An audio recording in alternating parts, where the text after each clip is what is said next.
दे पाएंगे। ठीक है, तो यहाँ पे कोई डिफरेंस नहीं है, मॉडरेटर ट्रेनर या पार्टिसिपेंट सारे इक्वल हैं। तो मेन है लर्निंग। तो मतलब ये totally person to person depend करती है, करता है कि उसने कितना एक्चुअली इस कोर्स से गेट करना है, राइट। नहीं, थोड़ा सा मैं चाह रहा था कि मैं, क्योंकि इसमें आई थिंक मैं इसमें रेगुलर होऊंगा, तो मैं I want to have experience of यहाँ पर मॉड्यूलेशन में क्या हो रहा होता है, सो दैट फिर आगे बंदा जब करेगा तो हो रहा तो मैं अभी एज एन समझिए एक्सपेरिमेंटल बेसिस पे एज अ मॉडरेटर इसमें आना चाहता हूँ, इस कोर्स के अंदर। अच्छा, अभी एक्चुअली में क्या होता है कि अभी इसकी ना अनाउंसमेंट ऑलरेडी हो गई है, तो ये डाटा ऑलरेडी उनके पास है। तो अब ऐसा होगा कि आप मॉडरेटर फॉर्म सबमिट कर दें। तो मैं मानूँ अगर आप वो चैट में शेयर कर दें, तो आप सर वो बस सबमिट कर देना, तो जैसे ही कोई न्यू कोर्स स्टार्ट होता है तो फिर आपको खुद ही पिन करेंगे, तो फिर आपको ज्वाइन कर लें, इस ऐसा प्रोग्राम होगा। इस प्रोग्राम में नहीं हो सकता? इसमें तो ऑलरेडी सिलेक्टेड है ना जो अच्छा। मॉडरेटर्स हैं। ओके लेकिन ओके। वही बात ना, मॉडरेटर बनना बात नहीं है, मेन बात है कि हमने लर्न करना है। ठीक है, तो अब लाजमी नहीं है कि मॉडरेटर का टैग है या फिर कोई सर्टिफिकेट है, तो ये चीज होती है, मेन चीज होती है लर्निंग, राइट। तो आप लर्निंग के लिए आए, हम भी लर्निंग के लिए हैं, आप भी लर्निंग के लिए हैं। तो moderator, trainer, participant, everyone is equal. जिससे प्रेजेंट करना है तो करें आप, ठीक है, मोस्ट वेलकम।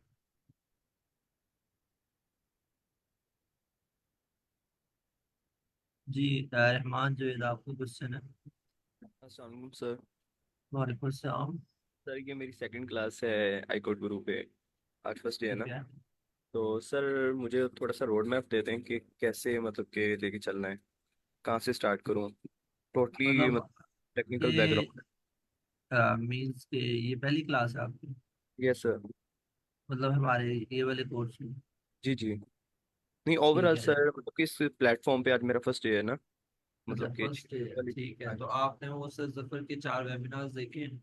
हाँ जी, उसमें उन्होंने जो मतलब कि मैंने वहाँ से जो कंक्लूजन निकाला है वो यही है कि कोडिंग आपको आनी चाहिए, लीड कोड का प्रेफर कर रहे थे। बिल्कुल ऐसे ही है, बिल्कुल ऐसे ही है, कोडिंग नहीं आती है आपको पहले?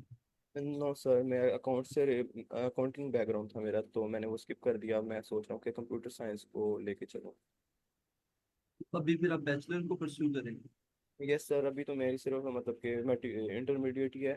तो मैं फिर वर्चुअल यूनिवर्सिटी को साथ लेके चलूँगा, और आई कोड गुरु, और एक साथ में मैं कोर्स कर रहा हूँ PIAC से, प्रेसिडेंट इनिशिएटिव आर्टिफिशियल इंटेलिजेंस का कोर्स है वहाँ से सर। वो तकरीबन टाइपस्क्रिप्ट और पाइथन करवा रहे हैं, तो अभी हमारी टाइपस्क्रिप्ट हुई है, 1 माह हो गया है।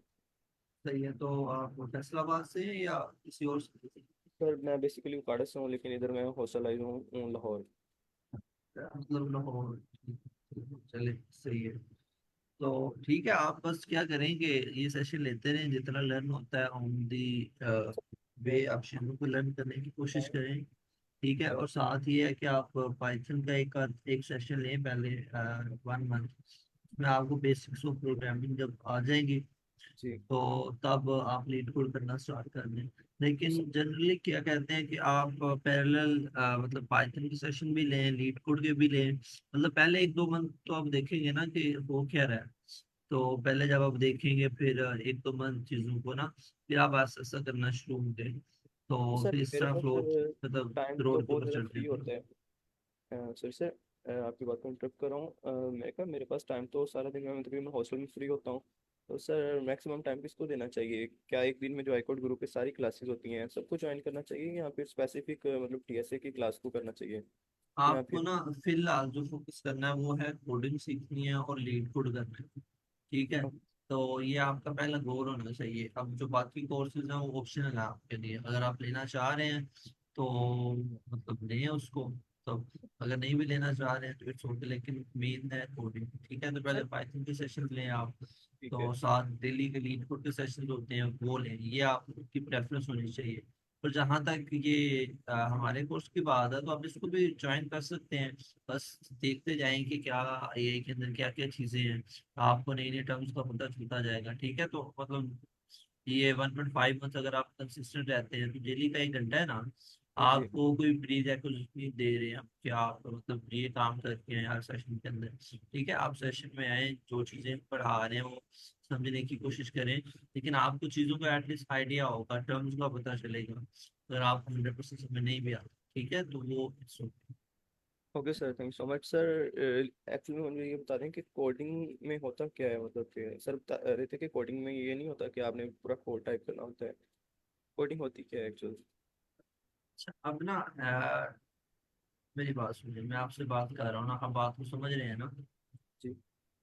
अच्छा, इस तरह जब आपने कंप्यूटर से बात करनी है ना, तो कंप्यूटर ने समझना है। ठीक है, तो सर। इस तरह आप कोड लिखते हैं, कोडिंग के थ्रू आप कंप्यूटर से बात करते हैं।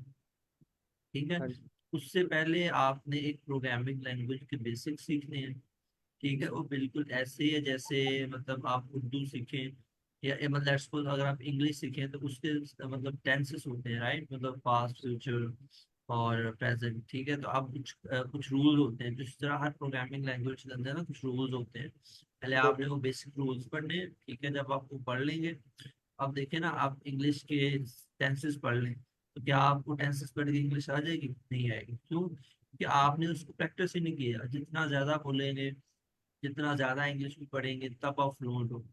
ठीक है, जिस तरह अब मैं उर्दू में आपसे बात कर रहा हूँ ना, इसी तरह अगर आप कोड करें ना, तब आपको अच्छी कोडिंग। ठीक है, पहले हाँ। आप फिलहाल इन सम ऑफ पाइथन करें, और साथ लीड कोड के सेशंस करें। तो लीड को ज्यादा से ज्यादा सॉल्व करेंगे, जब 200-300 सॉल्व कर लेंगे आप, तब आपको एक अच्छी कोडिंग आ जाएगी। ठीक है, फिर आप ऑन दी वे चीजें लर्न करेंगे। लेकिन थैंक ये यू जो सो मच। क्वेश्चन है ना, मतलब कोडिंग वाला, तो आप स्पेसिफिक करिए, जो कोडिंग वाले या लीड कोड वाले सेशन है वो ज्वाइन करके करें, तो वहाँ पे आपको बेहतर आंसर। यार मैंने ओके। भी आपको बेहतर ही आंसर बताया, लेकिन स्टिल हमारा जो कोर्स है वो मशीन लर्निंग है, तो फिर हम उसको करें। So thank you so much sir. जज़ाकल्लाह। हाँ, ठीक है। अच्छा, जी मैम नताशा, आप इधर ही हैं? Yes, am I okay, audible? तो Okay. Yes you are. So आप जहाँ से कल हमारा सेशन एंड हुआ था, वहाँ पे आप कंटिन्यू करें, जब वो टॉपिक कंप्लीट होगा तो तब हम फर्दर टॉपिक डिस्कस करना शुरू करें। Okay, sure. Thank you. ठीक। तो कल हम लोग ये देख रहे थे, मशीन लर्निंग का बेसिक डेफिनेशन देखी, और हम लोगों ने देखा कि कैसे वो ट्रेडिशनल प्रोग्रामिंग लैंग्वेज से डिफरेंट है। And we were also discussing कि किस तरह से हम जो स्पैम और नोट स्पैम करते हैं, और मतलब उसमें ईमेल को जब वो ऑटोमेटिकली उसका कोड कर रहा होता है, एंड वी सी के ट्रेडिशनल प्रोग्रामिंग में रूल्स क्योंकि फिक्स्ड हमें बताने पड़ते हैं। ठीक है, प्रोग्रामर को खुद पैटर्न फाइंड आउट करके रूल्स बनाने पड़ते हैं। और अगर फर्ज करें कि वो ईमेल में अपडेट आ जाए, और स्कैमर को भी पता लग जाए कि इन्होंने अपने कीवर्ड में जो प्रोग्राम डिज़ाइन किया हुआ उसमें ये कीवर्ड्स ब्लॉक किए हुए हैं, तो वो अपनी ईमेल को उस हिसाब से अपडेट कर दे ताकि उसके फिल्टर में ना आए। तो वहाँ पे फिर ट्रेडिशनल प्रोग्रामिंग जो है वो फ्लॉप हो जाएगी। ठीक, तो that's where machine learning is successful. कि मशीन लर्निंग क्या कर रही होती है, existing. Yes sir, sir. Yes ma'am, actually I had a question. Ma'am, आजकल जो स्कैमर्स हैं वो इतनी कस्टमाइज्ड ईमेल कर रहे हैं, like it begins with your name and your मतलब योर इंटरेस्ट एंड मतलब वो इवन कि उनको हमारी बायो तक जो है वो पता होती है। तो how can we filter that spam emails? Okay, so Gmail अगर आप यूज़ कर रहे हैं तो यू माइट नो के they are already have very intelligent filters, you know. तो ऑलरेडी स्पैमिंग में उसको स्पैम फोल्डर में डाल देते हैं, लेकिन अगर गलती से वो आपके वहाँ पे आए भी, तो उस पर इसीलिए उन्होंने ऑप्शन दी हुई है मार्क है स्पैम की। तो उसका एल्गोरिदम इस तरह से आहिस्ता आहिस्ता बाय टाइम वो जैसे उसको इतना इनफ डाटा मिल जाएगा इस तरह की ईमेल्स के लिए भी, तो डेफिनेटली वो उसको भी लर्न करके अपडेट होता जाएगा। तो because they have already applied all of this things, so like हमें पता है कि मशीन लर्निंग में डाटा पे की क्वालिटी पे डाटा हमने जो हिसाब का दिया ना उसी से उसने पैटर्न लर्न करना है। तो वंस अगर आप जैसे आपको ऑप्शन जीमेल वालों ने दी होती है कि आप उसको मार्क कर सकते हैं एज अ स्पैम। ठीक है, या अगर स्पैम में कोई चीज़ गलती से आ गई तो आप उसको मार्क कर सकते हैं कि ये सेफ है, तो इसको इनबॉक्स में रखा जाए। तो इससे क्या हो रहा है कि बेसिकली जीमेल को वो बैक एंड पे उसको डाटा जा रहा है। तो उसके जो एल्गोरिदम्स हैं वो लर्न कर रहे हैं इस चीज़ से कि आपने किस चीज़ को ईमेल को स्पैम कैटेगराइज किया मैनुअली, और किसको आप अगर उसने गलती से स्पैम कह दिया था और आपने उसको नॉर्मल कहा, तो वो उसकी लैंग्वेज और उसकी सारी चीज़ें ऑलरेडी एनालाइज कर रहा है। सो उससे क्या होगा, बाय टाइम हो सकता है इवेंचुअली अगर अगली दफ़ा वो ईमेल वही सेम सेंडर आपको भेजे तो वो अगली दफ़ा स्पैम में ही जाए, वो दोबारा से आपके इनबॉक्स में नहीं आएगी बिकॉज उसके एल्गोरिदम ने लर्न कर लिया होगा। सो ऑफ कोर्स जो स्पैम्स हैं, जो प्रमोशन की ईमेल्स वगैरह आ रही होती हैं या जो भी, तो वो definitely they try to sneak into your inbox to get your attention. लेकिन फिर भी हम उसे साफ से देखें तो बहुत अच्छा जीमेल में कैटेगराइज हुआ हुआ है, that's all because of the data.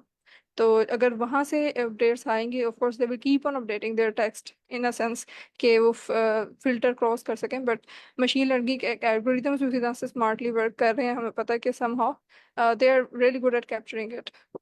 So this is all about data, ठीक है। और हमने ही पढ़ा था कि मशीन लर्निंग अप्रोच यही है कि उसने डाटा मैम में से यस। ये जो अभी एक आपने इसका बताया, मैं इसका एक रियल वर्ल्ड एग्जांपल देता हूँ। ये जो स्पैम वाली अभी का जो क्वेश्चन था उसके ऊपर ना, तो सब देखिए ना कि अब एक जो छोटा बच्चा होता है ना, अब उसको कुछ नहीं पता होता, ठीक है, लेकिन वो लर्न कैसे करता है अपने जो इन्वायरमेंट से, राइट। अब लेट्स सपोज कि अब वो मतलब 3-4 साल का है बच्चा, मतलब चल लेता है, ठीक है। अब वो अपने फादर के साथ जाता है बाहर से कोई चीज लेने, ठीक है। अब वो पहले दिन अपने मतलब फादर के साथ गया वो चीज लेने शॉप से, तो 2 शॉप्स हैं साथ साथ, ठीक है।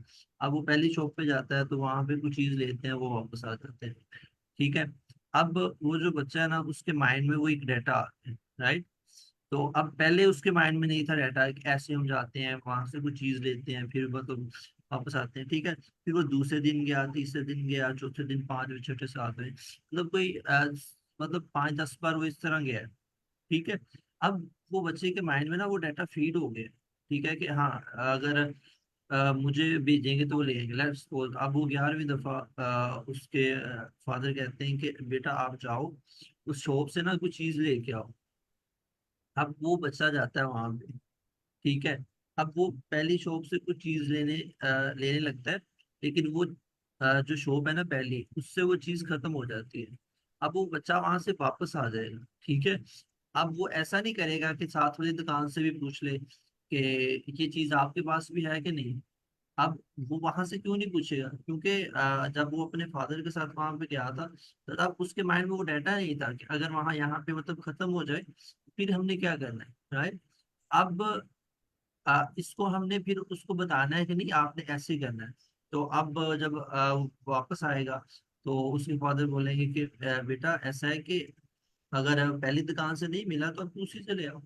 तो अब वहां पे उसके लिए लर्निंग, ठीक है। अब जिस तरह बात का ऐसे कुछ ईमेल्स आती हैं जो इम्पोर्टेंट होती हैं, राइट। तो अब वो बाज़ का स्पैम के अंदर आ जाती है, ठीक है। लेकिन हम जब वहां पे जाते हैं तो वहां पे आता है कि मार्क एज नॉट स्पैम। जब हम उसके ऊपर क्लिक करते हैं तो वो फिर आपके ना इनबॉक्स में आ जाते हैं। तो फिर अब जो नेक्स्ट टाइम है ना, तो उस तरह की जितनी भी ईमेल है वो सारी की सारी आपकी इनबॉक्स में आएंगी, राइट। तो जिस तरह आप फॉर एग्जाम्पल कुछ ऐसी ईमेल्स हैं जो आपके इनबॉक्स में आ जाती हैं लेकिन वो स्पैम वाली हैं, जब आप उसके ऊपर कहते हैं कि मार्क है स्पैम, तो आप उसको ना डाटा दे रहे होते हैं रियल वर्ल्ड, उससे वो जो एल्गोरिदम है वो लर्न कर रहा होता है, ठीक है। तो इस तरह फिर आपका वो जो स्पैम है ना ऐसे ऐसे लर्न करता करता तो फिर काफी ना वो इम्प्रूव हो जाता है। जी कोई क्वेश्चन है? जी इसमें मैं कुछ ऐड कर सकता हूँ। जी जी जी। अच्छा, मशीन लर्निंग में ना होता क्या है कि पहले मशीन लर्न करती है। तो लर्निंग बिल्कुल जिस तरह ह्यूमन बींग्स लर्न करते हैं, बिल्कुल वैसी मशीन। फॉर एग्जांपल, बड़ी सिंपल सी एग्जांपल जो नॉर्मली हम यूज करते हैं कि आप एक बच्चे को या कंप्यूटर को पिक्चर दिखा दें और उसके ऊपर उसको बताएं कि ये एक डॉग है, ये एक कुत्ता है, ठीक है। आप उस पिक्चर का फ्रंट उसको दिखाएं। तो अब आप जो सेकंड पिक्चर दिखाएं उसको एक साइड से दिखाएं कि भाई ये भी डॉग है। तो डिफरेंट डायरेक्शन में उसको दिखाएं कि ये डॉग है, ठीक है। तो अब जब वो एक दफा ट्रेन हो जाएगा तो उसको पता चल जाएगा कि हाँ इस तरह की जो शेप होती है, ये जो इसका टेक्सचर है जो कुछ भी है, ये डॉग होता है। अब उसको फिर एक और पिक्चर आप दिखाएं, अब उसको ना बताएं कि ये क्या है, आप उससे पूछें ये क्या है। तो अगर वो फिर क्या करेगा, उसके अपना जितना भी उसने ट्रेनिंग ली हुई है उन ट्रेनिंग को देखेगा कि ये किससे मैच करता है। तो अगर वो मैच कर जाता है कहेगा ये डॉग। अब उसमें समटाइम ये भी होता है कि आप किसी सपोज आप किसी ऐसे इलाके में चले गए कि वहां का जो डॉग है वो बड़ा डिफरेंट किस्म का डॉग है। अब आपने उसकी पिक्चर उसको फिर दिखाई कि बताओ ये क्या है, तो वो उसको आइडेंटिफाई नहीं कर सकेगा। एक्चुअल में वो डॉग होगा, लेकिन क्योंकि थोड़ा डिफरेंट शेप का है तो उसको आइडेंटिफाई नहीं कर सकेगा। तो बिल्कुल सिमिलर वे में हम मशीन को ट्रेन करते हैं स्पैम डेटा के ऊपर कि भाई बताओ ये स्पैम है कि नहीं है। अब उसमें कोई ऐसी ईमेल बाद में आ जाती है जो बिल्कुल डिफरेंट नेचर की है, तो वो उसको आइडेंटिफाई नहीं कर सकेगा और मोस्ट प्रोबेबली उसको स्पैम में डाल देगा। जैसे कि अगर एक ईमेल है कि जो आर यू आइडेंटिफाई करे, एक ईमेल है ब्रिटिश काउंसिल से मुझे ईमेल आ गई। अब वो चूंकि एक बड़ी थोड़ी सोफिस्टिकेटेड ईमेल होती है, मे बी वो उसको आइडेंटिफाई ना करे कि बड़ी डिफरेंट किस्म की ईमेल है, वो उसको स्पैम में डाल देगा। तो यही वजह होती है कि बहुत सी ईमेल जो बड़ी इंपॉर्टेंट होती है कि हम कहते हैं कि इसको स्पैम में तो आना नहीं चाहिए था, ये स्पैम में कैसे चलेगी। तो बेसिकली वो उसके पैटर्न को फॉलो नहीं कर रहा होता, तो वो समझता है कि चूंकि मेरे पैटर्न को फॉलो नहीं कर रहा, ट्रेनिंग में भी नहीं है, इसको स्पैम में डाल। तो एक्चुअल में वो स्पैम में होती नहीं है। तो फिर आप उसको बाद में जाके कहते हैं नहीं ये स्पैम नहीं है, आप प्लीज इसको इनबॉक्स करें। तो ये वजह होती है कि मशीन वो ट्रेन हो रही होती है, उसकी ट्रेनिंग में कोई एक स्पेसिफिक किस्म की ईमेल आ जाती है जो उसकी ट्रेनिंग डेटा में नहीं होती, लेकिन वो ईमेल होती स्पैम नहीं है। तो फिर हम उसको बताते हैं भाई ये भी स्पैम नहीं है। तो इस तरह फिर वो फिर ट्रेन होता है नेक्स्ट टाइम। फिर नेक्स्ट टाइम जब भी मुझे ब्रिटिश काउंसिल से ईमेल आएगी, तो क्योंकि वो ट्रेन हो गया होता है उसके ऊपर, अब उसको वो स्पैम में नहीं डालेगा। तो this is how machine learning can learn.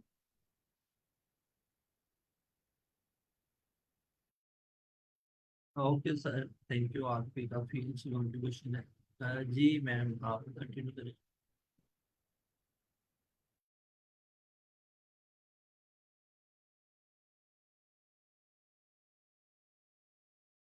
Okay so next आगे मूव करते हैं। लाइक स्पैमिंग काफ़ी हम लोगों ने देख लिया इसको डिटेल में। तो नेक्स्ट एक डेटा माइनिंग की टर्म यूज़ होती है, आपने काफ़ी दफ़ा सुनी होगी, तो उसको डेफिनेशन एक देख लेते हैं उसकी कि डेटा माइनिंग क्या है। कि हम जो मशीन लर्निंग की टेक्निक्स हैं उसको एक डाटा सेट पे अप्लाई करके उसमें से जो पैटर्न्स आइडेंटिफाई कर रहे हैं, वो पैटर्न्स जो कि वैसे पेरेंट नहीं है। लाइक बहुत दफ़ा ऐसा हो सकता है कि आप मैनुअली अगर पैटर्न आपको जो नज़र आ रहे हैं या आप जो एक्सपेक्ट कर रहे हैं कि ये पैटर्न्स हो सकते हैं निकल आए, ठीक है, उससे भी ज़्यादा बाज़ मशीन लर्निंग का एल्गोरिदम जब डिग डाउन करता है हमें फर्दर उस डाटा को, तो ऐसे पैटर्न्स भी निकाल देता है which you are not expecting, जो पेरेंट नहीं थे। तो इसलिए इसके लिए टर्म फिर डाटा माइनिंग की यूज़ होती है। ठीक, कि उसने पेरेंट जो पेरेंटली जो पैटर्न्स एक्सपेक्ट नहीं भी कर रहे थे, उसने वो न्यू पैटर्न्स को डिस्कवर किया। तो इसलिए एक और फायदा मशीन लर्निंग के एल्गोरिदम से अप्लाई करने का ये भी है कि समटाइम्स ये आपके डाटा को आपको अंडरस्टैंडिंग में बढ़ाने के लिए भी हेल्पफुल है, कि आपकी बेटर कम्प्रीहेंशन होती है। जस्ट लाइक कि आप ने कोई भी प्रॉब्लम को अंडरस्टैंड किया, ठीक है, आपने प्रॉब्लम एक स्टडी करी थी, उस पे आपने डाटा देके एक मशीन लर्निंग का एल्गोरिदम ट्रेन करवाया, और मशीन लर्निंग के एल्गोरिदम से कोई सोल्यूशन आपको प्रेजेंट कर दिया। आपने उस सोल्यूशन को जब इंस्पेक्ट किया तो आपको पता चला कि इसने तो कोई और नए पैटर्न्स भी निकाले हैं, मजीद कोई कैटेगरीज हैं या कुछ और ऐसे थी एनोमलीज या आउटलायर्स वगैरह जो आपकी नज़र में पहले नहीं थे मगर एल्गोरिदम ने निकाल दिए। तो उससे क्या हुआ कि आपने उस प्रॉब्लम को मजीद अच्छे तरीके से अंडरस्टैंड कर लिया। तो फिर अगर आपको मजीद आगे ज़रूरत पड़ती है तो आप उसको प्रोसेस को इटरेट करवा के दोबारा से कोई ना कोई आगे एल्गोरिदम या मजीद एफिशिएंसी बढ़ाने के लिए कर सकते हैं। So in other words machine learning हमारी ह्यूमन लर्निंग के लिए भी इन्हांस करने के समटाइम्स हेल्पफुल है, राइट। और when we define the term model, like when we say कि मशीन लर्निंग मॉडल, तो मॉडल को हम किस तरह डिफाइन कर सकते हैं?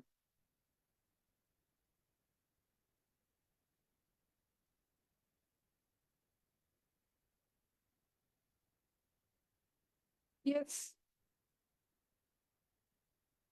Yes, okay sir Zulfiqar, yes.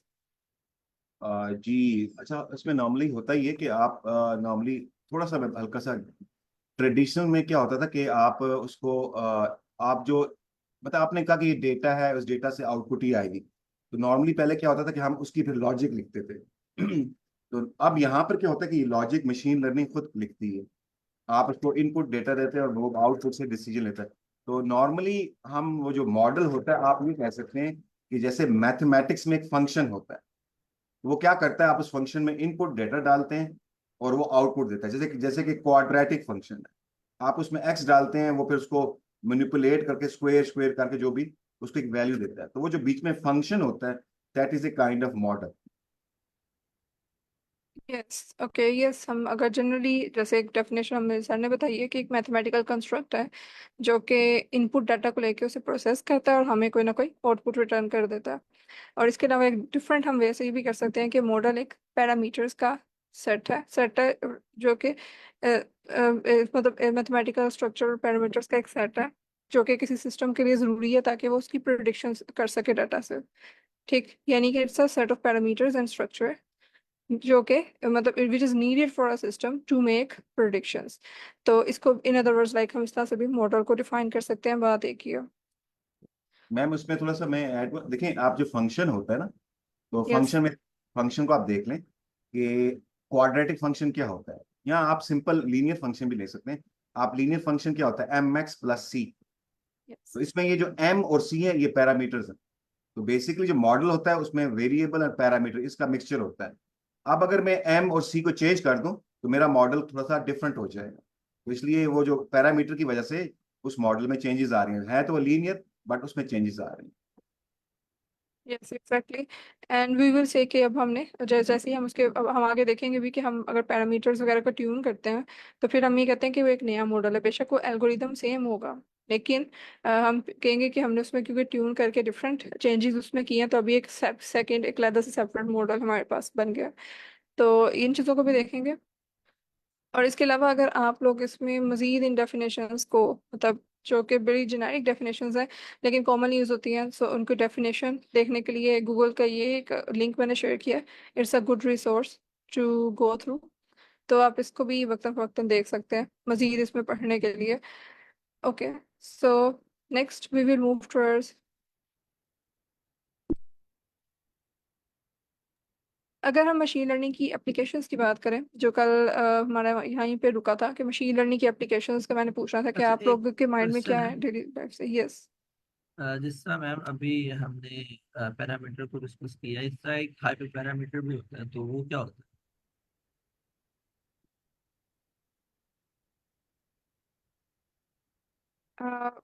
Okay so hyper parameter tuning are you referring to that? जी जी बिल्कुल उसी तरह। ओके सो इसमें वैसे तो हमने इसके बारे में लेटर ऑन पढ़ेंगे लेकिन असल में मॉडल के अंदर जो मेरा ख्याल है कि जो आर्गुमेंट्स होते हैं लाइक जस्ट लाइक हम इसे डाटा को प्रिपेयर कर रहे होते हैं। ठीक है, फॉर एग्जांपल अगर न्यूरल नेटवर्क है तो उसमें मैंने कितनी नंबर ऑफ लेयर्स इपॉक्स वगैरह जो बताने हैं। ठीक है, so these are the hyper parameters. Yes sir Zulfiqar. अच्छा, I am not completely sure about it, but जो जो सिंपल सा मेरे माइंड में कि आप जब मॉडल को ट्रेन करते हैं, जब स्टार्टिंग में जो पैरामीटर्स आप देते हैं, आई थिंक वो हाइपर पैरामीटर्स होते अच्छा सर, मैं इसमें ऐड करना चाहूँगा जो सर अहमद ने पूछा है कि हाइपर पैरामीटर क्या होते हैं। सो हर एक जो एल्गोरिथम है हमारे पास, जैसे लीनियर रिग्रेशन है या फिर लॉजिस्टिक है, जितने भी हमारे पास मशीन लर्निंग के एल्गोरिथम्स हैं, उसके डिफरेंट पैरामीटर्स होते हैं। मतलब आप कह लें कि अगर मैं ज़्यादा थोड़ा टेक्निकल बात करूँ तो उसके वेट्स होते हैं कुछ।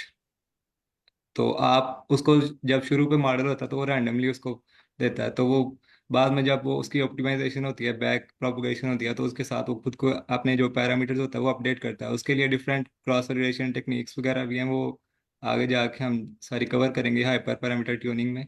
तो इसमें ये होता है कि जब मॉडल के एक डिफरेंट पैरामीटर्स होते हैं उसको हम डिफरेंट पैरामीटर्स के साथ ट्रेन करते हैं। मतलब अगर हमने बाय डिफॉल्ट जो पैरामीटर्स हैं उसके साथ हमने किसी मॉडल को ट्रेन किया है, उस पर वो एक्यूरेसी इतनी अच्छी नहीं दे रहा, तो हम उसकी हाइपर पैरामीटर ट्यूनिंग करते हैं। मतलब उसके पैरामीटर्स को चेंज करके देखते हैं ताकि मतलब फिर देखते हैं कि उसकी एक्यूरेसी बेहतर हो रही है कि नहीं। सो ये हर सारे मॉडल के डिफरेंट पैरामीटर्स होते हैं, वो आगे जाके हाइपर पैरामीटर ट्यूनिंग का टॉपिक है, तो उसमें जाके हम ये सारे कवर करेंगे। हैं। जी अगर हम बिल्कुल Yes, स्पेसिफिक बात basically, करें। I want to add on something on that. Like जैसे हम किसी मॉडल को ट्रेन करते हैं, अपने ट्रेनिंग सेट में कुछ डेटा रखते हैं और डेव सेट में कुछ डेटा रखते हैं, तो जो लर्निंग रेट हमारे पास आता है वो एक हाइपर पैरामीटर है। मतलब हम उसको फाइन ट्यून कर रहे हैं, पहले उसका लर्निंग रेट चेक करना है कि लाइक वो डिफरेंट इपॉक्स पे हमने उसको रन किया तो उसका जो आउटपुट है वो ये है।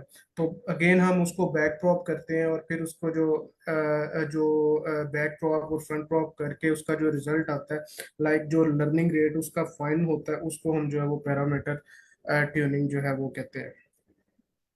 अच्छा, मेरे पास जो डेफिनेशन अभी सामने है, देखें इसने क्या क्या बोला है कि हाइपर, ये देखें, let me see, hyper parameters are parameters whose values are set before the learning process begins and controls the behavior of the training algorithm and the structure of the model।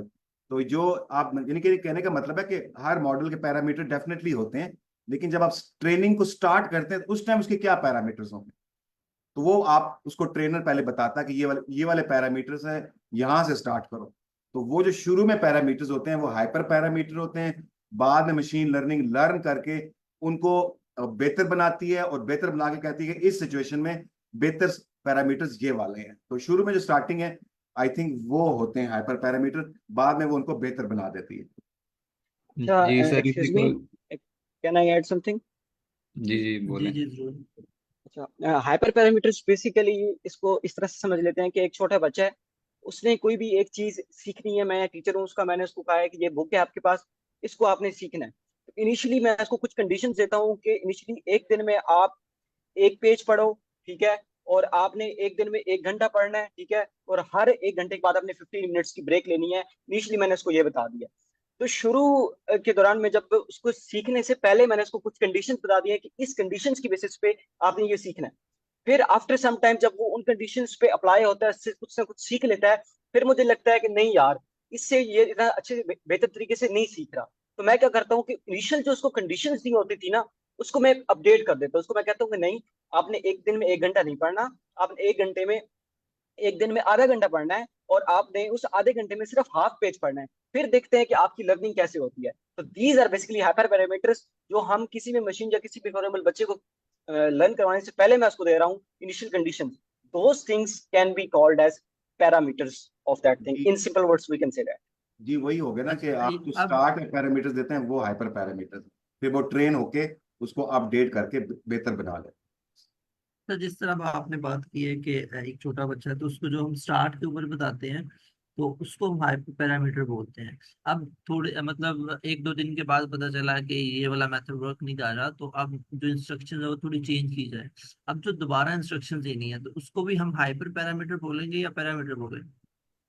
उसको भी हम hyper parameters बोलेंगे। There is a difference between parameters and hyper parameters.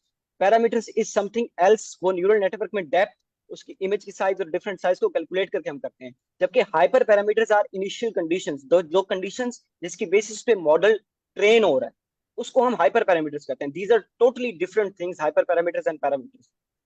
ठीक है, means के हम इसको ऐसे ले सकते हैं कि ऑन दी वे हमने अपनी परफॉर्मेंस को बेहतर करने के लिए इसकी वैल्यूज को चेंज करते रहना है। तो ये हाइपर पैरामीटर्स हैं, कुछ शुरू में सेट करेंगे फिर ऑन दी वे भी हम इसको चेंज करते रहेंगे ताकि जो हमारी परफॉर्मेंस है ना वो बेहतर से बेहतर होती रहे। राइट। ऑन दी वे हम हाइपर पैरामीटर्स को लाइक ट्रेनिंग के दौरान हम चेंज नहीं कर सकते। लाइक इनिशियली मैंने कर दिया कि मेरे पास एक, लाइक मैंने बच्चे को कहा कि आपने एक एक टाइम पे एक पेज पढ़ना है। तो जब वो एक एक टाइम पे एक पेज कुछ अरसे के लिए पढ़ लेगा और उसके बाद मुझे उसकी परफॉर्मेंस इतनी बेहतर नजर नहीं आ रही, तो फिर मैं अगेन उसको अपडेट करूंगा और बच्चे को कहूंगा दोबारा पढ़ो। तो वो वो मल्टीपल दोबारा ट्रेनिंग ट्रेन हो। Process, multiple, yes, okay these okay are called ठीक। Hyper parameters. Good. Parameters are good. Something else and hyper parameters are something else. यानी ओके जी। I thank I you. Mean to say आपने बच्चे को कहा कि आपने ये चीज लर्न करनी है, आपने उसको एक मैथडोलॉजी शुरू में बताई, उस मैथडोलॉजी से उसने लर्निंग करके एक आउटपुट दी, तो आपने बाद में रियलाइज किया कि यार अगर मैथडोलॉजी सेकंड सेकंड को अडॉप्ट कर लिया जाता तो ज्यादा बेहतर परफॉर्मेंस थी, तो फिर आप उसको रीस्टार्ट करा के सेकंड मैथडोलॉजी, तो स्टार्टिंग में आप अपनी मैथडोलॉजीज को चेंज करते रहें और उससे आउटपुट बेहतर हो, तो उस पर भी स्टार्टिंग की मैथडोलॉजीज पे भी डिपेंड कर रहा होता है कि रिजल्ट्स कितना बेहतर आए। तो वो जो स्टार्टिंग में हाइपर पैरामीटर, उनको जो स्टार्टिंग में चीजें दो हाइपर पैरामीटर उस पर भी डिटरमिन कर रहा होता है कि आपने हाइपर पैरामीटर स्टार्ट कैसे, वो स्टार्टिंग कैसे की है, तो दैट इज डिपेंड्स अपॉन कि hyper parameters are they are important in machine learning. Exactly, this is all the game about hyper parameters. And the thing is कि आपको क्वेश्चन आ रहा होगा कि हमें कैसे पता चलेगा कि स्टार्टिंग में कौन से रखने हैं और बाद में अपडेट कैसे करना है। तो in machine learning, in deep learning, setting the hyper parameters are totally depends upon hit and trial. हम हिट एंड ट्रायल करते हैं, वेट टाइम एक्सपेरिमेंट्स करते हैं, एक्सपेरिमेंटेशन की बेसिस पे हमें ये आइडिया हो जाता है कि कौन सा हाइपर पैरामीटर बेस्ट होगा। इसके आगे फिर ऑप्टिमाइजेशन टेक्निक भी है, लाइक बेजियन ऑप्टिमाइजेशन टेक्निक है, उसके थ्रू हम हाइपर पैरामीटर ट्यूनिंग करते हैं। तो उसकी विद टाइम आप जब ऑप्टिमाइजेशन की तरफ जाएंगे तो आपको आइडिया हो जाएगा। But it is all about hit and trial. With time अच्छा बेसिकली एक्सपेरिमेंट से हम ये जॉन काइंडली एक कॉन्सेप्ट इसके साथ ये भी क्लियर कर दें, जो हम वेट एंड बाइसेस ऐड करते हैं वो भी लाइक हम जी। जो है ना रैंडमली उसको जो है वो सेट करते हैं, तो are these are parameters, sorry hyper parameters? No, जो आपके वेट्स हैं और बायसेस हैं इनको हम हाइपर पैरामीटर्स के अंदर इंक्लूड नहीं करते। Those things are internal architecture of the neural network.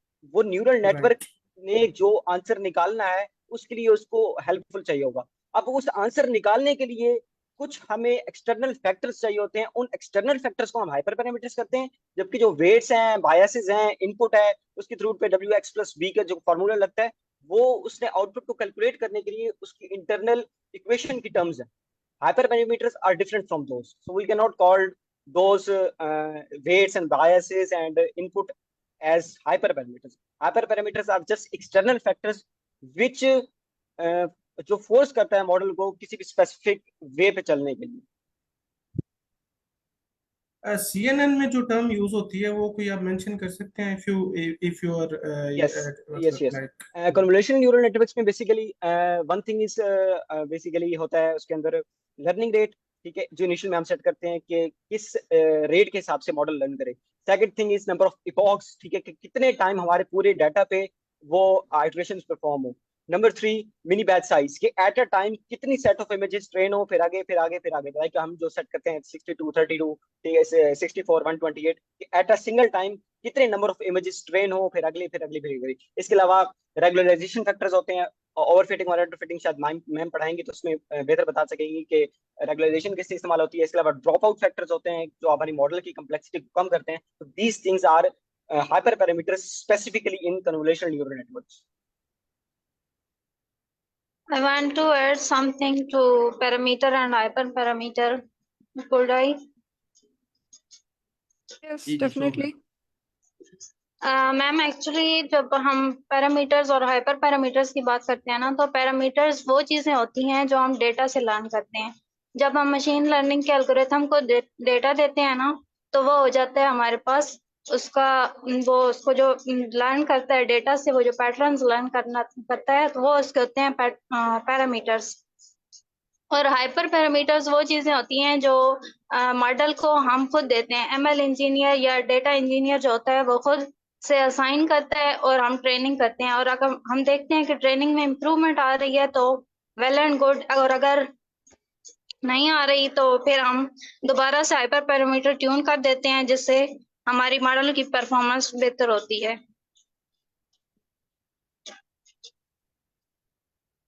That's all from me. Okay ma'am, thank you. John और सर जुल्फकार, थैंक यू, आपका भी काफी अच्छा कंट्रीब्यूट किया आप सब ने। तो खैर अभी एक ग्रुप में एक चैट में क्वेश्चन था कि वी शुड मूव ऑन, यहाँ पे था we should conclude this I think. अच्छा, ऐसा है कि बात को ना समझने की जरूरत है। वो कैसे कि अब हम ये मशीन लर्निंग पढ़ रही हैं, अब ऐसा नहीं है कि इसमें बेशुमार टॉपिक्स हैं। कुछ टॉपिक्स हैं जो बेसिक्स जो हमें समझने की जरूरत है। ठीक है, अब वो चंद एक कॉन्सेप्ट्स हैं। अब हम चाहे उनको थोड़ा पहले कर लें बाद में कर लें, इट डजेंट मैटर, राइट। लेकिन जब हम करते जाएंगे एट द एंड, जब 6 वीक में जब सारे टॉपिक पढ़ लेंगे, फिर हम चीजों को ना आपस में वो जो डॉट होते हैं ना उनको कनेक्ट कर लेंगे, राइट। सो दैट्स वाई अगर कोई भी क्वेश्चन किसी के भी माइंड में आता है ऑन दी स्पॉट, तो वो आप क्वेश्चन लाजमी करें। क्यों? क्योंकि उससे लर्निंग बहुत होती है। अब ये पैरामीटर की बात हो रही थी, तो फिर साथ ही मैंने हाइपर पैरामीटर का क्वेश्चन किया। अब देखिए ना, जो कन्वर्सेशन की फॉर्म के अंदर लर्निंग होती है ना, वो वैसे नहीं होती। ठीक है, तो अब मेरा ख्याल है कि सबको ये पैरामीटर और हाइपर पैरामीटर का जो कॉन्सेप्ट है काफी अच्छे तरीके से मतलब समझ आया होगा। अब मैंने भी चीजें लर्न की हैं, आप सब ने लर्न की है। ठीक है, तो I think it's a great way to learn. So I encourage everyone कि आप ज्यादा से ज्यादा पार्टिसिपेट करें। ठीक है, अब देखिए ना, ऐसा नहीं है कि हमने डेली बेसिस पे टॉपिक जल्दी जल्दी कवर करने हैं और इसको खत्म करना है, नहीं, ये हमारा बिल्कुल माइंड नहीं है। हमने चीजों को लर्न करना है एक दूसरे से। ठीक है, तो दैट्स वाई कोई भी अगर कंट्रीब्यूट करता है तो मोस्ट वेलकम। जी मैम, आप कंटिन्यू करें नेक्स्ट। ओके यस, तो एक कंक्लूजन के तौर पे like we can take this table as well. I think इसमें बड़ा अच्छा एलेबोरेट किया हुआ है इन लोगों ने कि जी जी सर। पैरामीटर्स क्या है कि जो मॉडल के इंटरनल है लाइक वो उसे ऑटोमेटिकली डाटा लेके ना तो खुद ही लर्न करता है मॉडल बाय इटसेल्फ। ठीक है, ट्रेनिंग से ट्रेनिंग के दौरान, ठीक, और ये ज़रूरी है प्रिडिक्शंस बनाने के लिए। लेकिन हाइपर पैरामीटर ट्यूनिंग क्या है कि ये हम मैनुअली सेट कर लेते हैं। ठीक है, और ये मतलब हम बिफोर ट्रेनिंग इसको देते हैं और ये मॉडल को ऑप्टिमाइज करना इसका मकसद है। जबकि पैरामीटर्स का मकसद होता है कि एसेंशियल ये होते हैं फॉर मेकिंग प्रोडिक्शंस। जबकि हाइपर पैरामीटर्स को हम ट्यून वगैरह करते हैं तो हमारा मेजर मकसद यही है कि हमने मॉडल को ऑप्टिमाइज करना है, और इसको हम सेट करते हैं before the beginning of training.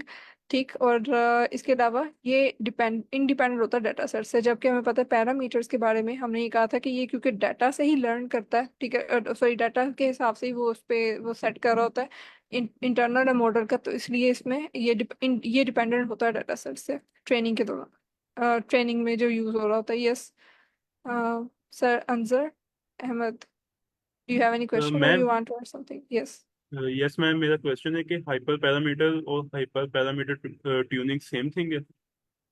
Yes, हम जब इसमें हाइपर पैरामीटर्स को चेंज करते हैं बिकॉज हमें नहीं पता है कि एग्जैक्ट कौन सी वैल्यू मैं हाइपर पैरामीटर्स की चेंज करूंगी कि उससे रिजल्ट मेरा अच्छा आएगा, एक्यूरेसी अच्छी आएगी, तो हम मल्टीपल देखते हैं। ठीक है, कि मतलब अगर मैं रैंडम फॉरेस्ट एक एल्गोरिदम ले रही हूँ और उसमें मैं नंबर ऑफ ट्रीज देख रही हूँ, रैंडम फॉरेस्ट का मेरा एल्गोरिदम था और उसमें मैं नंबर ऑफ ट्रीज सेट करना चाह रही हूँ, तो मुझे नहीं पता कि हो सकता है कि कितने नंबर ऑफ ट्रीज में ज्यादा, अगर बहुत ज्यादा सेट कर दूं तो वो ओवर फिटिंग की तरफ चल जाए, बहुत कम सेट करूँ वो अंडर फिटिंग की तरफ हो। तो मैं इसमें मल्टीपल चेंज कर करके देखूंगी। एक मॉडल मैं बना लूंगी जिसमें मे बी 100 हो।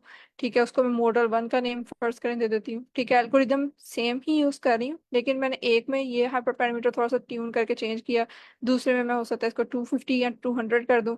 ठीक, और देखूं कि एक्यूरेसी, और हो सकता है मैं 1000 करूँ तो बहुत ज्यादा ही एक्यूरेसी 100% अगर आ रही है, इसका मतलब ये है कि और वो प्रिडिक्शन में अनसीन डाटा पे, मतलब ट्रेनिंग डाटा पे बहुत अच्छा रन करे लेकिन टेस्टिंग डाटा पे उसकी एक्यूरेसी इतनी अच्छी ना है, तो इसका मतलब ये है कि वो ओवर फिटिंग हुई थी बस। ठीक है, तो इस तरह से ये मल्टीपल मैं जो वेरिएंट्स बनाऊंगी बार बार हाइपर पैरामीटर ट्यूनिंग करके, ठीक है, उसके चेंजिंग्स ला के। यस।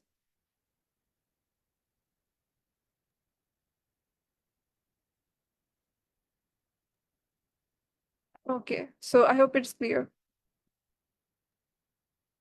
Yes ma'am. तो हमें, यस, हमें क्योंकि हमें एग्जैक्ट वैल्यू नहीं पता तो हम बार बार चेंज करते हैं मुख्तलिफ मॉडल्स, इवन सेम एल्गोरिदम भी रख के भी हम जो ये मल्टीपल एक आर्गुमेंट की वैल्यू बार बार चेंज कर रहे हैं, तो इसका मतलब ये कि हमने वो एक डिफरेंट मॉडल्स बना दिए हैं अलग अलग, और अब उनकी आपस में हम कंपेरिजन करके देखेंगे कि किसने सबसे बेटर परफॉर्म किया।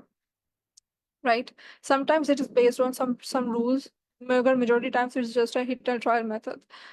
तो these are things I hope now we hyperparameter tuning और ये जो sorry parameters और hyperparameter का difference हमने काफी elaborative way में देखा है, so which is good. जी जी बिल्कुल। यस।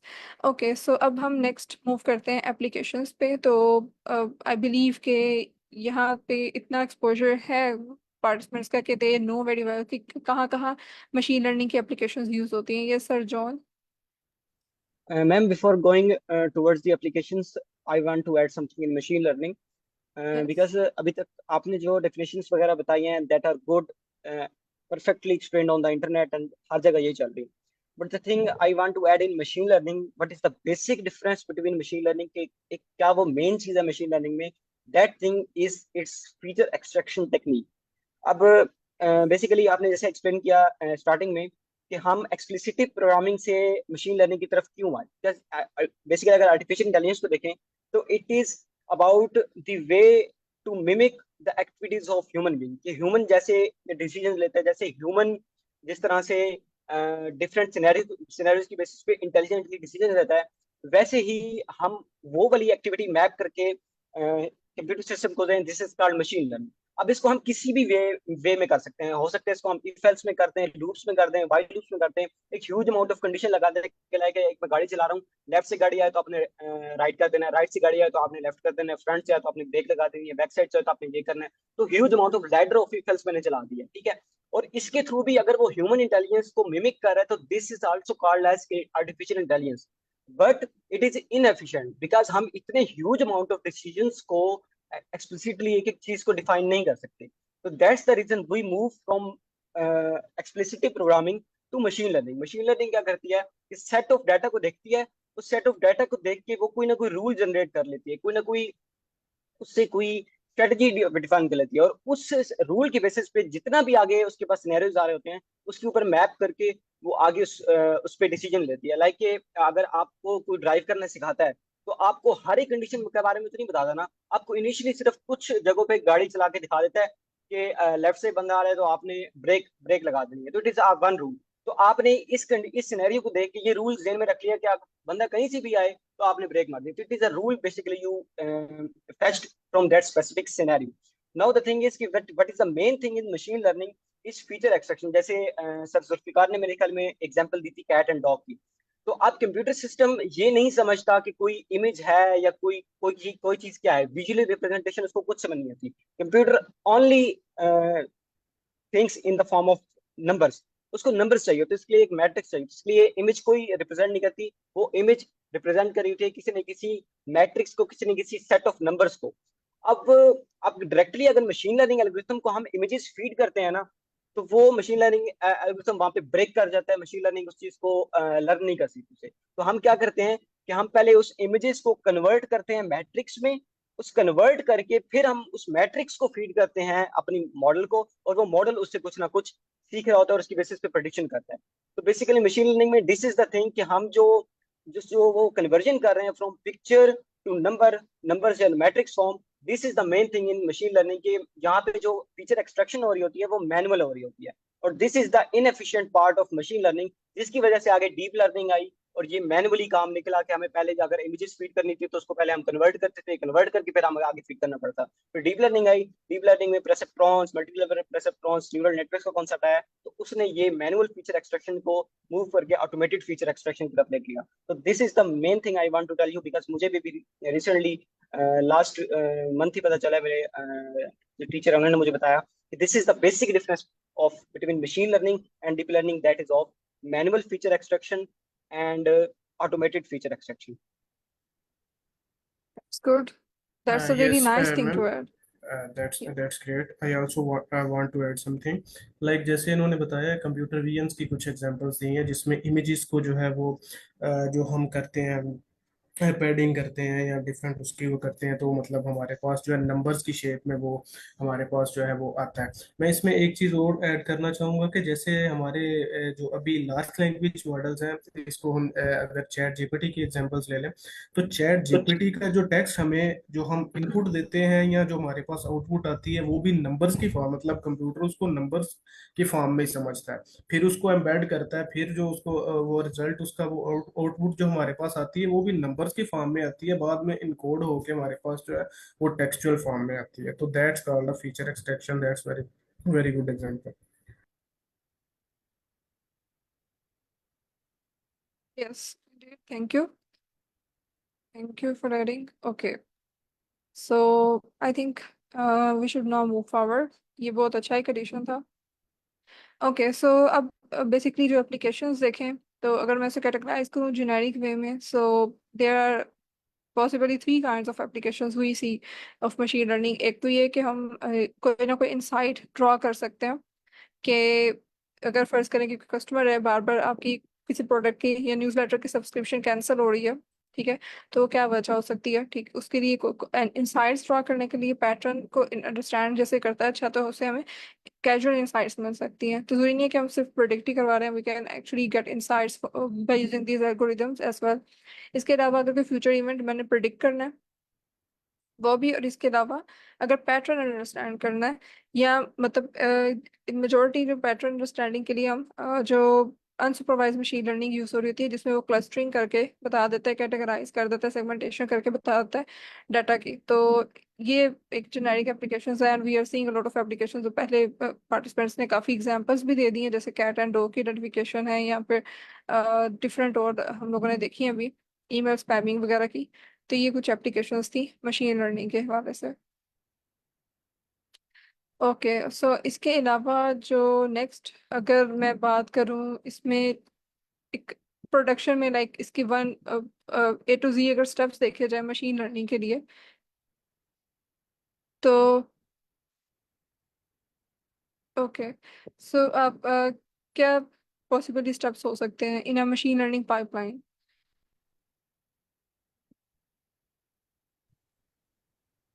मैम लाइक फर्स्टली तो वंस वी प्रॉब्लम स्टेटमेंट होगी, right? Then data collection, then data preprocessing, then उसके बाद data analysis, feature engineering, model selection, model training, then उसके बाद model evaluation I think, then last पे model deployment आएगा फिर, और उसके बाद में भी मेंटेनेंस आएगी। इस तरह करके होंगे तो ये मतलब वेरी कर सकते हैं।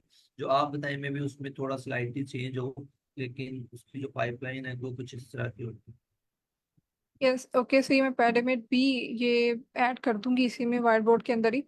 तो यस, ऐसा है स्टोर। तो बेसिक जेनेरिक जो यही है कि first of all data collection ही होती है, ठीक है।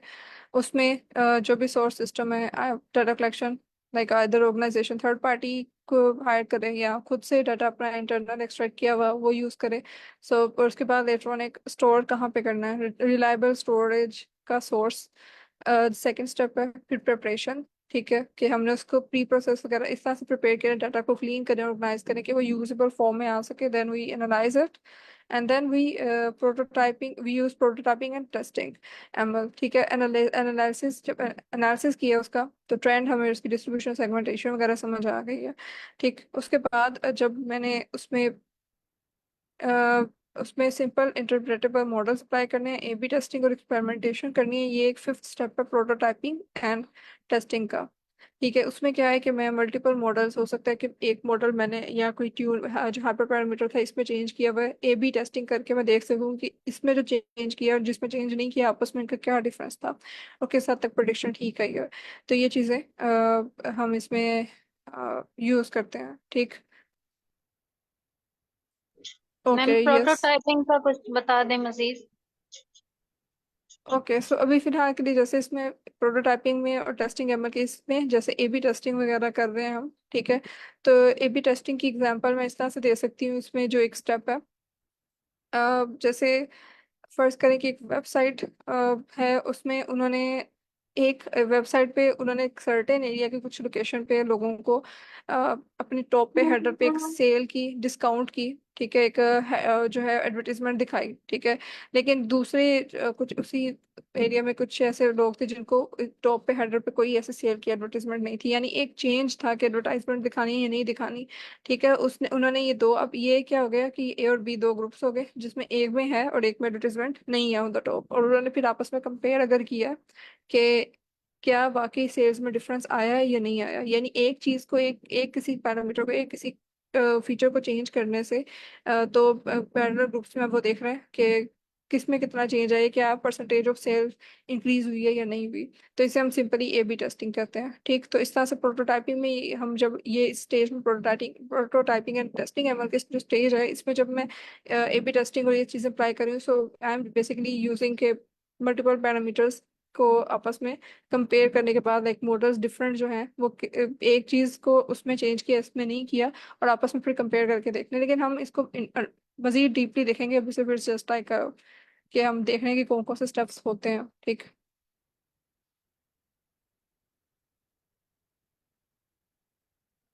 ओके, और उसके बाद लास्ट स्टेप है कि प्रोडक्शन में इसको लेटर ऑन डिप्लॉय भी किया जा रहा होता है, ठीक है। कॉम्प्लेक्स मॉडल्स को प्रोडक्शन में लेके आते हैं रिसर्च में और ऑटोमेशन में। तो ये एक लास्ट स्टेप है। ऑटोमेशन में ही ये चीज़ है कि जैसे अभी क्वेश्चन भी था चैट में, तो उसमें किसी ने पूछा हुआ था कि डाटा अगर अपडेट होता है तो क्या ये मॉडल भी अपडेट होता है। तो यस, इसमें in the pipeline till the last step we ensure कि अगर डाटा चेंज हो तो वो ऑटोमेटिकली वो चीज़ें उस पर रन करके ऑटोमेशन में आ जाए चीज़ें, और मॉडल ऑटोमेटिकली अपडेट होकर नए डाटा के हिसाब से जो है प्रिडिक्शन हमें न्यू देते हैं। ठीक। तो यस, ये प्रॉपर एक पूरी पाइपलाइन चलती है प्रोडक्शन के अंदर मैम मेरा एक क्वेश्चन है। In a business setting. Yes. Ma'am अगर हम उसको प्रोडक्शन में डाटा बदल दे रहे हैं तो क्या उससे हमारा जो मॉडल है वो पोल्यूटेड होने का खतरा होता है? लाइक कोई उससे पढ़ सकता है जो ओरिजिनल हम उससे चाह रहे हैं वो उसके डिफरेंट प्रिडिक्शन देना शुरू कर दे अगर हम उसको गलत डेटा फैच करना शुरू कर दें? ओके सो एक तो ये चीज़ है ना कि हमने उस डाटा को जो हम फीड कर रहे हैं वी विल मेक श्योर कि उसको हमने उसी तरह ही उसी पैटर्न पे क्लीन और प्री प्रोसेस किया हुआ है जैसे हमने पहले वाला डाटा दिया था। लाइक फॉर्मेट उसी तरह से अगर होगा तो ऑटोमेटिकली वो अपडेट कर लेगा। लेकिन if there comes a problem of course we can manually see that, but most probably if we are using the same pre-processing other techniques and then we are you know giving it the data like और वो उसी pipeline में उसी तरह से आएगा। Like clean भी वैसे ही होगा, हमने जस्ट डाटा यहाँ पे दिया है तो उसी तरह से ही क्लीन होगा और उसी कोड में अंदर उसी तरह एनालाइज होके आगे वो मॉडल में प्रिडिक्शन करके दे देगा डाटा यानी कि हम अपडेट होने उसको के रॉ बाद। डाटा नहीं देते, हम उसको प्री प्रोसेस करके डाटा देते हैं नहीं मतलब मतलब अगर यूजर। हम ड्रॉ भी आएगा तो उसने ऑटोमेटिकली यहाँ पे ये सारे स्टेप्स पे राइट। होके आना है ना। ठीक है, तो ऑटोमेट वो हो यस। जाएगा in many one cases thing I like want you. To add Yes. Here, अगर हमारे पास जो ट्रेनिंग डेटा हो वो एक डोमेन का हो और जो टेस्टिंग डेटा हो वो दूसरे डोमेन का हो तो for the obvious reasons model उस तरह से अच्छा परफॉर्म नहीं करेगा। And for this reason there comes a concept named as domain adaptive adversarial neural networks. उसमें क्या होता है कि एक टाइप ऑफ डाटा पे मॉडल ट्रेन होता है, फिर उसका जो नॉलेज होता है वो ट्रांसफर होता है दूसरी डोमेन पे, और उस दूसरी डोमेन की बेसिस पे ऊपर मॉडल वो दूसरे वाला इवेल्युएट करता है और उसके ऊपर जो कॉमन फीचर्स हैं वो लर्न करके फिर फाइनल प्रेडिक्शन होती है। तो ये जरूरी नहीं है कि जो जिस मॉडल में वो सीख रहा हो उसी तरह के फॉर्मेट का डाटा दिया जाए। अगर आप सिंपल टेक्निक इस्तेमाल कर रहे हैं मशीन लर्निंग की या डीप लर्निंग की तो तब हमें जो टेस्ट डाटा चाहिए होगा वो भी उसी फॉर्मेट में चाहिए होगा जो कि हम जिसमें हमने ट्रेनिंग की है। बट व्हाट इफ कि अगर हमारे पास कोई वो चीज़ हो कि हमारे पास जो डोमेन्स हो वो डिफरेंट हो, तो फिर क्या होता है कि हमें domain adaptive adversarial neural networks का इस्तेमाल करना होता है। And transfer learning, yes it is, Azhar Iqbal ने चैट में कहा है कि transfer learning it is a technique of transfer learning but we cannot say that it is exactly that transfer learning like pre-trained models को इस्तेमाल करना और weights को अपडेट करना, उससे ये मिलता जुलता है but it is something different, it is basically called as domain adaptation। ये एक डोमेन से दूसरे डोमेन में हम अडॉप्ट कर रहे हैं, तो it is basically domain adaptation adversarial neural network। Okay. Thank you for adding okay, मुझे इस टर्मिनोलॉजी का नहीं पता था, so नहीं, it's a new thing. बड़े बड़े एटॉमिक बॉम्ब किस्म की टर्मिनोलॉजीज आ रही हैं। Yes, and that's मेरे ख्याल कि यही सबसे बड़ा बेनिफिट है कि हम इस तरह से कोलैबोरेट करके डिस्कस करके सीख रहे हैं एक दूसरे से। So I think that's the biggest advantage of being together here at 7 a.m. So okay so मैं ये टर्मिनोलॉजीज जो सर ने भी बताई हैं मैंने वो भी यहाँ पे ऐड कर दी हैं व्हाइट बोर्ड में। We will share this link and I will pin it in the Slack channel as well, और गिटहब पे भी अपडेट कर देंगे ताकि बाकी सबको भी पता हो कि हमने क्लास में जो सीखा है। ये सारे कीवर्ड्स भी मैं ऐड इसी टाइम कर रही हूँ जैसे सर ने बताया, तो हम इसको मजीद भी पढ़ के अपने एंड पे आ सकते हैं। ओके सो अब अगर मैं इसकी टाइप्स पे जाऊँ तो मशीन लर्निंग की क्या टाइप्स हैं? Okay, so next. Oh yeah, so I also have a shield against that storm. जी मैम क्या कह रही थी आप? Can you repeat your question? जी नेक्स्ट हम classification of machine learning models को देख लेते हैं। ठीक हो। ठीक, तो मैं ये पूछ रही थी कि क्या क्लासिफिकेशन है, कौन कौन से टाइप्स हैं मशीन लर्निंग की? आई थिंक हमारे पास इतने मतलब अच्छे हैं पार्टिसिपेंट्स के, उनको टाइप्स का भी पहले आइडिया होगा तो वो भी डिस्कस कर लें साथ, मतलब अगर कोई दैट्स ऐड वाई जी, इसलिए मैंने खुद बताने की बजाय आई एम रियली वांटिंग के यहाँ से ही आइडिया ले लिया जी जाए। जी बिल्कुल ऐसे ही है। जी बताएं आप। सुपरवाइज जी जी, इसमें सुपरवाइज्ड एंड अनसुपरवाइज्ड लर्निंग जो है वो होती है। इसमें एक और रीइंफोर्समेंट भी आ जाती है, but majors are supervised and unsupervised. जो सुपरवाइज्ड होती है वो लेबल डाटा भी होती है, और जो अनसुपरवाइज्ड है वो मतलब रो डाटा भी होती है। ओके और जो सो ये री इन्फोर्समेंट होती है वो क्या होती है? यस, उसमें जो है आई am not getting exact words, but उसमें मतलब उसको by trial and error again and by time and again, sorry I I have lost words, somebody else can explain. अच्छा, ऐसा होता है कि इसमें ये रोबोटिक्स के अंदर ना यूज होती है। तो जब आप इससे लेट्स सपोज कोई काम बोला ना मशीन लर्निंग मतलब एजेंट को, और वो कोई काम करता है, तो हमने उसको उसके बाद ना रिवार्ड करना होता है। ठीक है, या तो हम कहते हैं उसको पनिश करते हैं या फिर उसको भी रिवार्ड देते हैं। राइट, तो इससे क्या होता है कि वो मतलब कोई ना कुछ मतलब सीखता है इस सिनेरियो के अंदर। तो ये मोस्टली रोबोट्स के अंदर यूज होती है। तो आप इस तरह मल्टीपल आप अपने मशीन लर्निंग एजेंट बना सकते हैं। अब जिस तरह आप कोई एक मशीन लर्निंग एजेंट बनाए जिससे चेस खेलनी है, राइट। अब वो चेस खेलेगा, अगर तो वो जीतेगा तो आप उसको क्या करेंगे, रिवार्ड करेंगे। अगर वो हारेगा तो आप उसको कोई पनिशमेंट करेंगे। ठीक है, तो इस तरह री इन्फोर्समेंट लर्निंग, वो जो इसका एक मतलब बेसिक वर्ड है ना, उससे ही वो हो रहा है कि री इन्फोर्स मतलब उसको बार बार इन्फोर्स करो। ठीक है, तो पनिशमेंट और रिवार्ड, ये दो चीजें हमें इसमें ना। तो जी बिल्कुल।